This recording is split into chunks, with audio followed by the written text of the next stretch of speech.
Assalomu alaykum, hurmatli o'quvchilar. Hozirgi darsimiz matematika darsi. Mavzuyimiz jadvallarni to'ldirishni o'rganish. Maqsadimiz sizlar bugungi darsda jadval bilan ishlay olishni o'rganasizlar. Masala va misollar yecha olasizlar. O'zgalarning fikrlarini tinglashni bilasizlar.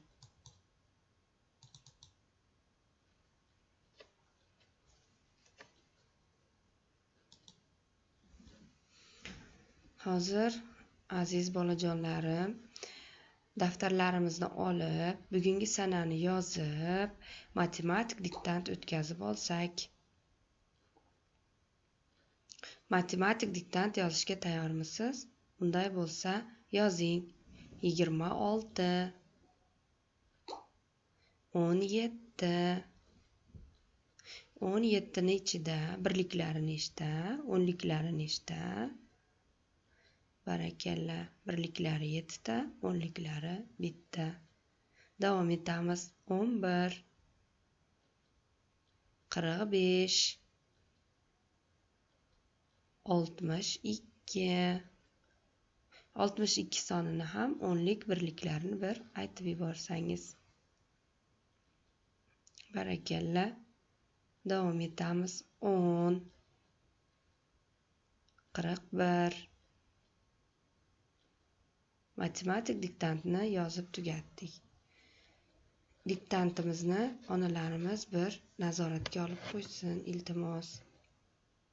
Endi sizlar bilan biz mana bu sonlarga diqqatimizni qaratamiz. Sonlarni kamayish tartibida yozishni o'rganamiz. Hozir mana bu yerdagi sonlar ikki xil figuralarning ichiga joylashgan. Birinchisi doirachalarning ichida nechta son turibdi? Barakalla, 5 ta son turibdi. Undan keyin yulduzchalarning ichida ham 5 ta son turibdi. Mana shu sonlarni hozir sizlar bilan biz kamayish tartibida yozishga harakat qilamiz.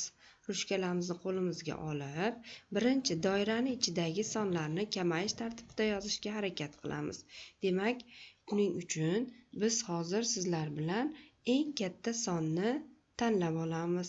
Demak, doirachalarning ichidagi eng katta son 16. 16 dan keyingi kamayib ketayotgan son 11. Daftarimizga yozyapmiz. 16 11 keyingisi nechi? 10. Barakalla. 8 7. Hozir sizlar bilan biz doirachaning ichidagi sonlarni kamayish tartibida yozib bo'ldik. Endi daftarimizni keyingi qatoriga tushib, keyingi yangi qatordan yulduzchaning ichidagi sonlarni xuddi shunday kamayish tartibida yozamiz. 15 14 10 9 3. Juda ham yaxshi. Demak, biz ikki qatorga sonlarni kamayish tartibida yozib o'tdik. Endi bolajonlar, hozir sizlar bilan biz bugungi jadvalni to'ldirish degan mavzuga oid misol bajaramiz. Mana bu bizni kitobimizda ham bor, bu ekranda ham turibdi. Kitobimizdagi 65-bitda birinchi misolda xuddi shunday jadval berilgan. Bundan buyon sizlar bilan biz jadvallar bilan ishlashni o'rganamiz. Jadvalning yuqori qismiga plus 0 1 2 3 4 5 6 7 degan raqamlar yozib qo'yilgan. Ana undan keyingi pastki qismlariga har yerlariga sonlar yozilgan bolalar. Sizlar buni tushunmasdan turibsizlar hozir. Men shuni sizlarga tushuntirib beraman. Bu jadval bilan ishlashda mana bu bo'sh qolgan jadvallarni, kataklarini, o'rinlarini to'ldirishimiz kerak bo'ladi. Qanday holatda? Mana bu yerda 10, mana bu plus 0. Natija necha chiqadi? Mana bu yerga yoziladi. Demak, 10 bilan 0 ning yig'indisi 10 hosil bo'ladi. Keyingisiga qaraymiz. 10 plus 1 yig'indi mana bu yerga yoziladi. 10 bilan 1 ning yig'indisi 11 bo'ladi. Mana bu keyingisini mana o'zimiz kitobda ham ishlab ko'rsatilgan. Demak, 10 plus 2 yig'indisi 12 hosil bo'ldi. Jadval bilan ishlashda shunday tartibda ishlanadi.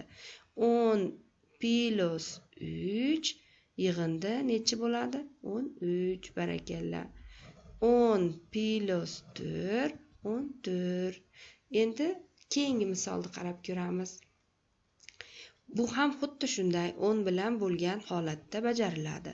10 plus 0 natija 12. Mana bu bo'sh qolgan kattakka yoziladi.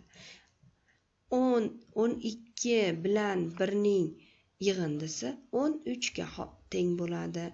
12 bilan 2 ning yig'indisi 14 ga teng bo'ladi.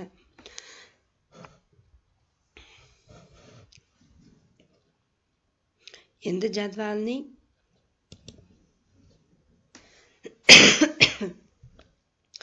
jadvalni daftarimizga mana shunday misol tariqada ishlaymiz. Boyagi jadvalimizni xuddi shunday misollar hosil qilib, yig'indi hosil qilib, shu qator tariqasida ishlaymiz. Daftarlarimizga yozib bajaramiz. Misolni bajarib bo'lgan bo'lsak, endi diqqatimizni nomer 3-masalaga qaratamiz. Masalada yashikda 12 kilogramm olma bo'lgan. Buva unga bir necha kilogramm olma qo'shdi va yashikda ular 4 kilogrammga ko'proq bo'lib qoldi. Yashikda olma necha kilogramm? Demak, masala olma haqida ketyapti kana. Yashikka olma joylashtirishibdi. Demak, yashikning o'zida necha kilogramm olma bo'lgan ekan? Barakalla. Yashikda 12 kilogramm olma bo'lgan ekan. Unga buva bir necha kilogramm qo'shgandan keyin 4 kilogrammga ko'proq bo'lib qopti. Demak, buva yashikka 4 kilogramm olma qo'shgan. Endi bizdan so'rayapti. Yashikda olma noma'lum kilogramm. Demak, biz mana bu 12 kilogrammga 4 kilogramm olma qo'shgandan keyin yashigimizda qancha olma hosil bo'lganligini topishimiz kerak bo'lyapti. Masalaning yechishini onajonlar birgalikda yechamiz. Qani bir o'ylanib ko'ramiz. 12 kilogramm olmaga 4 kilogramm olmani qo'shib qo'ysak, qancha kilogramm olma hosil bo'ladi? Barakalla, 16 kilogramm olma hosil bo'ladi. Masalani yechishini o'zimiz bajaramiz. Endi kitobimizdagi 6-masalaga sizlarning diqqatingizni qarataman. Masalada 3 burchak berilgan. Mana bu 3 burchakning ikki xil holatda turishi. Mana shu 3 burchakning bir tomon 3 burchakning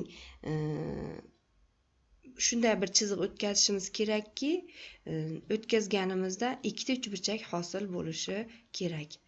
Biz kesmani mo'ljallab olib o'tishimiz kerak. U holatda mana bu figuramiz ikkita 3 burchakka aylanib qolishi kerak bo'ladi. Misol uchun birinchi 3 burchakni oladigan bo'lsak, mana bu diqqat bilan meni mushkalarimga qarang. Mana bu yerdan mana bundoq qilib bu yoqqacha kesmani olib o'tadigan bo'lsak, bizda bu yerda bitta 3 burchak, bu yerda ikkinchi 3 burchak hosil bo'ldi. Endi ikkinchi figuraga diqqatingizni qarataman. Bunda ham o'ylanib ko'ring, qayoqdan qayoqqa bir chiziqni o'tkazsak, ikkita 3 burchak hosil bo'ladi. Barakalla. Mana bu uchidan boshlab, mana bu yoqqacha o'tkazsak, demak ikkita 3 burchak hosil bo'lib qoldi. Daftarlarimizga xuddi shunday shakldagi 3 burchakni chizib, uni kesma bilan bo'lib 3 burchak, ikkita 3 burchak hosil qiling. Uyga vazifa. Kitobimizdagi nomer 5-misol 65-bet. 5-misolni ustun tariqasida ishlaymiz.